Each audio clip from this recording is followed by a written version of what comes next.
In a primary school in Oaxaca, a child sits down at a wooden desk. That desk began as a pine tree on a mist-soaked mountain felled, milled, dried and built by the very people who own the mountain it grew on. And here is the strange part. Cutting that tree down is part of the reason the forest around it is still standing. This is Ixtlán de Juárez, high in the Sierra north of Oaxaca, Mexico. 400 Zapotec families, one forest they hold in common, and one of the lowest deforestation rates in a region that has, almost everywhere else, been stripped to the bone. Across the world, the standard way to save a forest is to fence people out of it: parks, guards, keep-out signs. So how did one village do the opposite?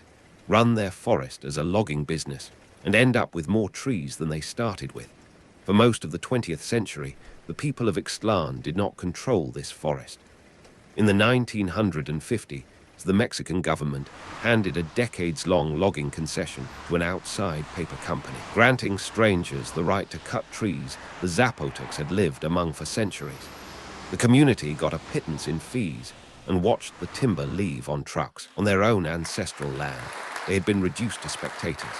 Then, in the early 1980s, as the concession came up for renewal, something rare happened. Communities across the Sierra Juárez, Ixtlán among them, organized, marched, and fought in the courts to block the renewal and demand the right to manage their own forests. They won. The concession was not renewed, and Ixtlán faced a question most communities never get to ask. Now that the forest is truly ours, what do we do with it? The obvious move would be to sell the standing timber to the highest bidder and take the check. Quick money. But they had just spent years watching outsiders do exactly that: extract the value and leave. So they chose the harder road. Instead of selling raw logs, Ixtlán decided to keep every step of the value for themselves. They would fell the tree, saw the plank, dry the board, and build the finished furniture, all in the village, all owned in common. They call it the community forest enterprise. A sawmill, a drying kiln, a furniture workshop turning out school desks and chairs, and a crew that plants, thins and measures the forest, year after patient year. And above all of it sits the thing that makes Ixtlán unusual: the communal assembly. Not a boss, not a distant shareholder.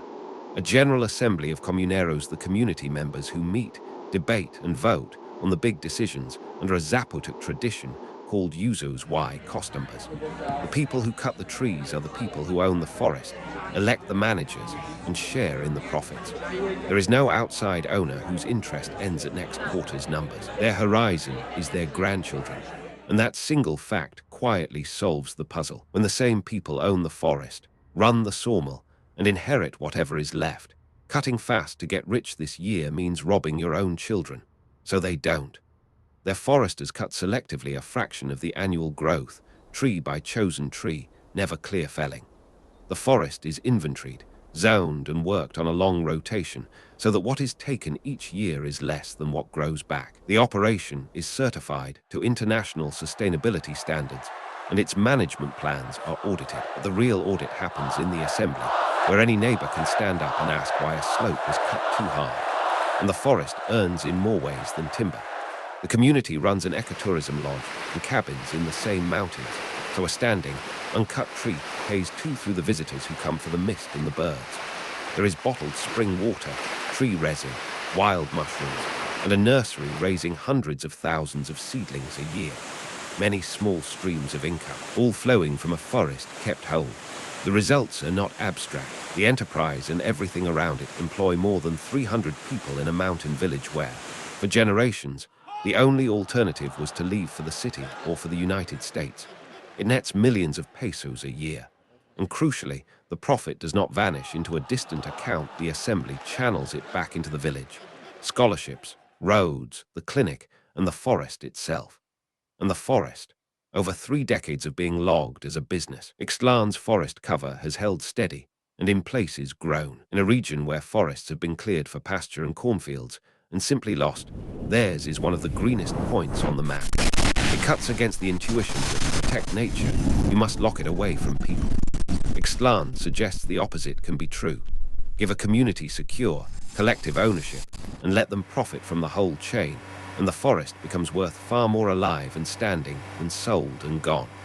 This is not a formula you can print and paste anywhere. It rests on things Ixtlán had and fought for. A strong communal identity, land held in common for centuries, a hard-won legal right to manage it, and the patience to build a factory instead of cashing a check. And yet Ixtlán is not alone.